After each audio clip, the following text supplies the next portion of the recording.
Greetings, Internet, and welcome to Let's Play Quest for Glory 4, Shadows of Darkness. I'm Lord Finisher.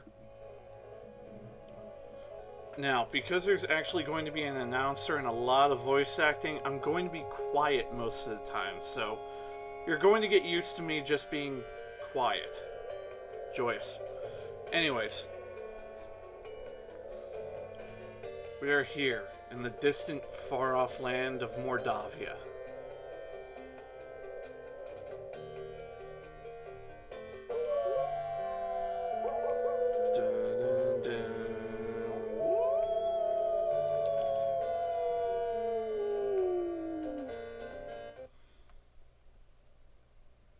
Please insert your saved character disk from any of the first 3 Quest for Glory games into the disk drive, so that your hero can make the journey to Quest for Glory, Shadows of Darkness.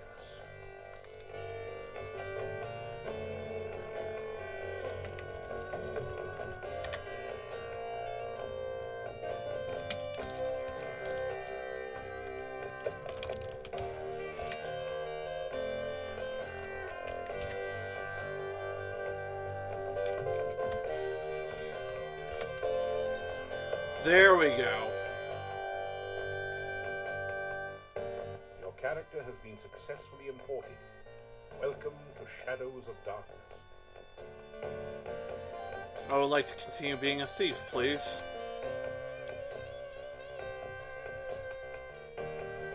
Yeah, this is it, alright. Okay, now, there's a neat trick I could do. I could basically spam the game and make it think I start with an acrobatics of 400. It's a bug in the game, and I could abuse the hell out of it. I'm not going to. Instead, here's what I'm going to do. Dump every single point into lockpicking. I need it into lockpicking. I need it. I don't have a choice. Anyways.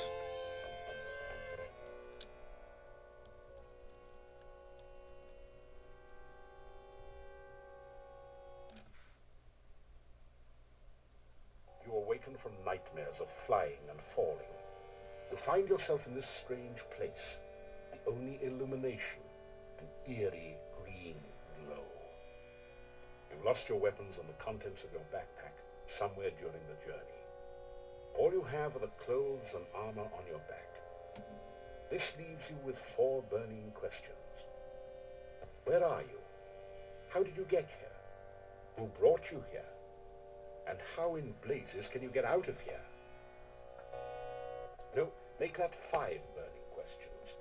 What city did your luggage end up in this time? Right. One of the reasons why I don't like Quest for Glory 3 so much is because if you play as a thief or a wizard, and even if you have chainmail by the end of Quest for Glory 2, it will be reduced to leather armor, which drives me nuts.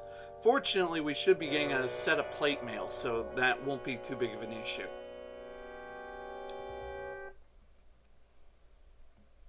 You search the desiccated body. The only still usable item is a dagger which you pick up. However, lying around the bones are some coins. 5 golden coins, each have a crown stamped on them. And 13 small copper coins, each stamped 1 kopeck. 2 more bodies. Also, let's speed this up. I had to do some serious modifications to DOSBox in order to make this work, so be thankful. A brief search reveals a piece of hard grey rock which you take, and some coins, 3 crowns and 13 kopecks. You find 30 assorted copper and gold coins. You take the torch.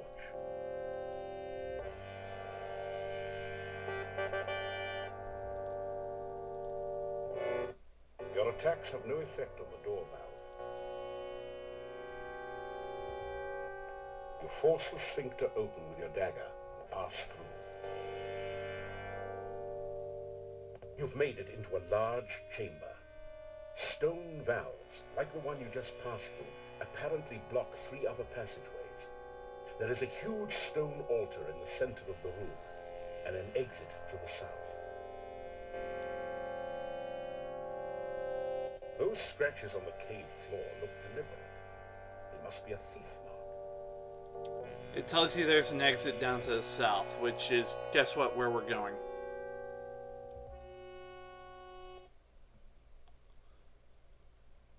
A heavy rope bridge.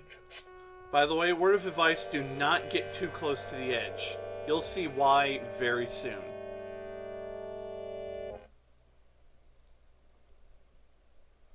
Cautiously test the rope before crossing. It feels as though it's firmly anchored on both. And walk it. Tentacle monster, rape demon, run! Run! Just barely made it across the pit. You can see the entrance to a large cave at the bottom of the pit. You catch an occasional glimpse of a horrid, multi-tentacled monster just inside the cave. Alright, let's get out of here. Who's that? You slip through the mouth of the cave, just in time to avoid being crushed by its closing jaws.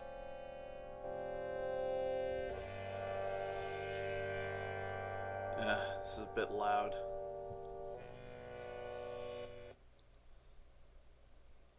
You are alive! Only one person has ever walked away from there before. Who are you? How did you get here? Oh, there are so many questions I want to ask you, but I have to get home quickly. It is so dangerous out at night in Moldavia. The town is due north of here. Be careful. There are many bad things wandering around. Good luck.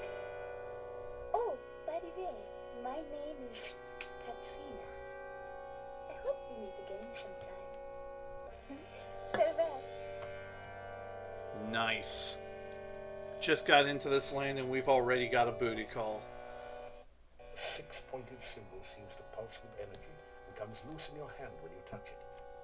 You have the feeling that you may need this sign, so you carefully store it in your pack. We're going to need this. It is very critical in order to get stuff done. The path is dripping with slimy goo. You're having a hard time maintaining your footing on it. By the way, do you guys see that little bonsai tree over there? We want that. Now, I could throw rocks at it and do some other stuff, but I'm going to do this the fast way. Force bolts and fetch. You blast the rock pile with a... And there we go.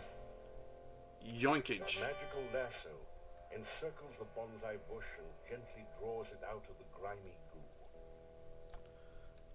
Now, I could go off and immediately use this. I don't want to. Oh, hey. The heavy odor. You see a floating, coruscating ball of light. It's a will-o'-the-wisp.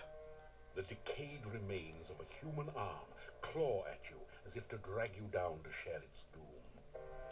Yeah, and here's what I think about you. I'm just being a jerk.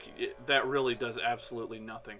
Now, I could have used acrobatics to go through that area and finish something off a little easier.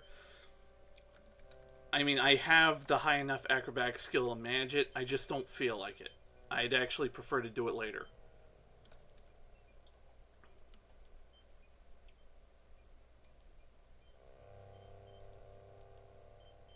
Perfect, we made it to town.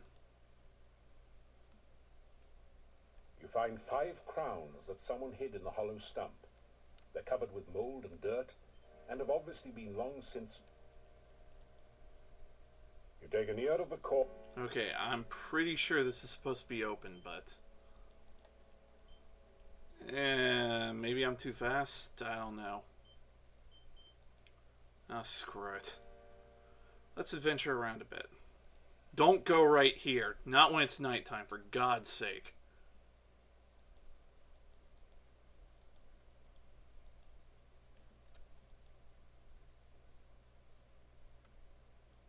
Come on. Oh, hell. Batters. Come on.